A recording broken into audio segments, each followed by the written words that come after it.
Ganapathi master അനുസ്മരണം 27-ന് ചിത്രകാരനും ശില്പിയും ചിത്രകലാധ്യാപകനുമായ artist Ganapathi മാസ്റ്ററുടെ ഓർമ്മയ്ക്കായി ശിഷ്യരുടെ കലാകൂട്ടായ്മയായ ഗണപതിന്റെ നേതൃത്വത്തിൽ വ്യാഴം പകൽ 4-ന് വട്ടേനാട് ഗവൺമെന്റ് LP സ്കൂളിൽ നടക്കുന്ന ഗണപതി മാസ്റ്റർ അനുസ്മരണ സമ്മേളനം VT ബലറാം MLA ഉദ്ഘാടനം ചെയ്യും. ഗണപത് പ്രസിഡന്റ് രേവതി വേണു അധ്യക്ഷയാവും. ഗുരുവായൂർ ചുമർചിത്ര പഠന കേന്ദ്രം retired principal doctor KU Krishnakumar അനുസ്മരണ പ്രഭാഷണം നടത്തും. ഗണപതി മാസ്റ്ററുടെ ഓർമ്മയ്ക്കായി ഗണപത് ഏർപ്പെടുത്തിയ ഗണപത് കലാ പുരസ്കാരം ശില്പി കാനായി കുഞ്ഞിരാമന് സമ്മാനിക്കും. കുട്ടികൾക്കായി നടത്തിയ പെയിന്റിംഗ് മത്സര വിജയികൾക്കുള്ള സമ്മാനം നാഗലശ്ശേരി പഞ്ചായത്ത് പ്രസിഡന്റ് KT മോഹൻദാസ് വിതരണം ചെയ്യും. ബസന്ത് പെരിങ്ങോടിനെ ആദരിക്കും. ഉച്ചയ്ക്ക് 2 മുതൽ നടക്കുന്ന LP, UP, high school, higher secondary വിഭാഗങ്ങൾക്കായുള്ള പെയിന്റിംഗ് മത്സരം പട്ടിത്തറ പഞ്ചായത്ത് പ്രസിഡന്റ് K ശശിരേഖ ഉദ്ഘാടനം ചെയ്യും. എല്ലാവർക്കും നമസ്കാരം. ആദ്യമായി എല്ലാവർക്കും ഓണാശംസകൾ. പത്രമാധ്യമങ്ങൾക്ക് എല്ലാവർക്കും ഓണാശംസകൾ നേരെയാണ് ഗണപതിന്റെ പേരിൽ. പെരുന്നൂർ ഹൈസ്കൂളിന്റെ ചിത്രകല അധ്യാപകനും അതേപോലെ തന്നെ ശില്പിയും പ്രശസ്ത ചിത്രകാരനുമായിട്ടുള്ള ഞങ്ങളുടെയൊക്കെ ഗുരുനാഥനായിട്ടുള്ള ഗണപതി മാഷിന്റെ 4ാം ചരമവാർഷികമാണ്.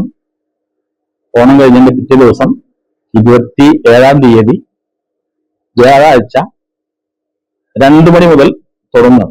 അന്യത്ര പരിപാടികളോടുകൂടി അവിടെ അരങ്ങേറും.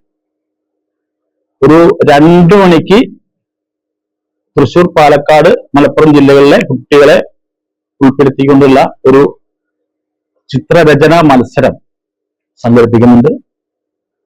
ഒരു 3:30-ക്ക് അത് ഉദ്ഘാടനം ചെയ്യുന്നത്, ചിത്രരചനാ മത്സരം ഉദ്ഘാടനം ചെയ്യുന്നത് നമ്മുടെ ഈ കമ്മിറ്റിയുടെ ചെയർമാനും അതേപോലെ തന്നെ പട്ടിത്തറ ഗ്രാമപഞ്ചായത്ത് പ്രസിഡന്റ് ശശിരേഖ ഉദ്ഘാടനം ചെയ്യും.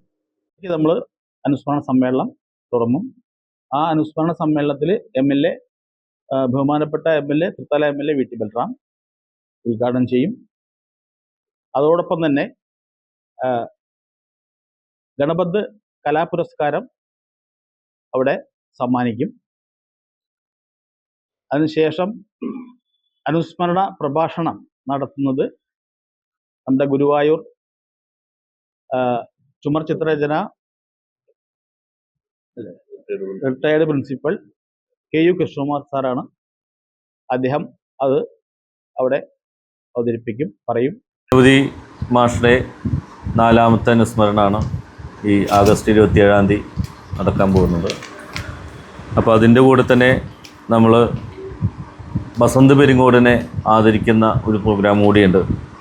ആദരിക്കാനുള്ള കാരണം രാഷ്ട്രഭവനിലെ മ്യൂസിയത്തിലേക്ക് വേണ്ടി അദ്ദേഹത്തിൻ്റെ ഒരു ചിത്രം രാഷ്ട്രപതി ദ്രൗപദി മുർമു നേരിട്ട് വിളിച്ച് അവിടേക്ക് വേണ്ടി ഒരു ചിത്രം വരയ്ക്കാനുള്ളൊരു അവസരം അദ്ദേഹത്തിന് കിട്ടി.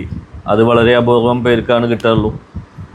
അപ്പോൾ എല്ലാ സ്റ്റേറ്റിൽ നിന്നും അവരവരുടെ കലകളെ പ്രോത്സാഹിപ്പിക്കാൻ വേണ്ടിയിട്ടാണ്, എല്ലാ സ്റ്റേറ്റിൻ്റെ അത് ട്രഡീഷണലായ കലകളാണ് അവിടെ വരപ്പിച്ചിട്ടുണ്ടായിരുന്നത്. അതിൽ നമ്മളെ കേരളത്തിൽ നിന്നൊരു അവസരം കിട്ടിയത് നമ്മുടെ പെരിങ്ങോട്ടുകാരനായ ബസന്ത് പെരിങ്ങോടിനാണ്.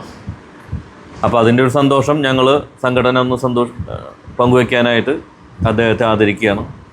അദ്ദേഹം സിനിമാ ഫീൽഡിലും ചിത്രകലാ ഫീൽഡിലും ശില്പകലയിലും എല്ലാം നല്ല പ്രഗത്ഭനായ ഒരു ചിത്രകാരനാണ്. 2 തവണ അവാർഡ് കിട്ടിയിട്ടുണ്ട്. ഒന്ന് കേരള കാർട്ടൂൺ അക്കാദമിയുടെ അവാർഡ്, പിന്നെ അത് 2024, 2025 ലളിതകലാ അക്കാദമി പുരസ്കാരം കിട്ടിയിട്ടുണ്ട്. പ്രശസ്തിയായ ഒരു വ്യക്തി തന്നെയാണ് അദ്ദേഹം. അപ്പം അദ്ദേഹത്തിനെ ഞങ്ങൾ ആദരിക്കുന്നത്. കുട്ടികളുടെ ചിത്രകല മത്സരത്തോടു കൂടിയാണ് ആരംഭിക്കുന്നത്. അപ്പോൾ കുട്ടികൾ ഈ സമയത്ത്, അതായത് സ്കൂൾ കലോത്സവം വരാൻ പോവുകയാണ് 1 മാസം 2 മാസം കഴിഞ്ഞാൽ. അപ്പോൾ കുട്ടികൾ ഈ അവസരം പ്രയോജനപ്പെടുത്തണം. കാരണം അതിനൊരു മുൻകൂട്ടിയുള്ള അതിനൊരു തയ്യാറെടുപ്പിനും കൂടി ഉപകാരപ്പെടുന്നതാണ് ഈ അവസരം. അപ്പോൾ LP, UP, high school, higher secondary 4 വിഭാഗങ്ങളായിട്ട് മത്സരം നടത്തുന്നത്. അവർക്ക് വേറെ വേറെ സമ്മാനങ്ങളും സർട്ടിഫിക്കറ്റ്സും എല്ലാവർക്കും ഉണ്ടായിരിക്കുന്നതാണ്. അപ്പോൾ ഇത് എന്താ പറയുക, കുട്ടികൾക്ക് ഒരു തയ്യാറെടുപ്പ്, യുവജനോത്സവത്തിനുള്ള തയ്യാറെടുപ്പ് എന്നുള്ള പോലെ ഈ അവസരത്തെ കണ്ട് അത് ഉപയോഗപ്പെടുത്തണമെന്നാണ് പറയാനുള്ളത്. നമസ്കാരം. നമ്മൾ മാഷെ ഈ പരിപാടി നടക്കുന്ന കൂടെ തന്നെ നമ്മൾ കുട്ടികൾക്കായിട്ടുള്ള ചിത്രരചന മത്സരം നടത്തുന്നുണ്ട്. അത് പാലക്കാട്, തൃശ്ശൂർ, മലപ്പുറം ജില്ലകളിലെ LP, UP, HS, HSS എന്ന് പറഞ്ഞ ആ തസ്തികയിലുള്ള കുട്ടികളെ മാത്രമാണ് നമ്മൾ ഈ മത്സരത്തിൽ പങ്കെടുപ്പിക്കുന്നത്. അപ്പോൾ അതിൻ്റെ ഭാഗമായിട്ട് എല്ലാവരും നിങ്ങളുടെ ഭാഗത്തുനിന്നും നല്ല സപ്പോർട്ട് ഉണ്ടാവണം. പിന്നെ ഭംഗിയായിട്ട് ഞങ്ങളെല്ലാ പരിപാടികളും ഭംഗിയായി തീരാൻ നിങ്ങളുടെ സപ്പോർട്ട് കൂടെ ഉണ്ടാവണം.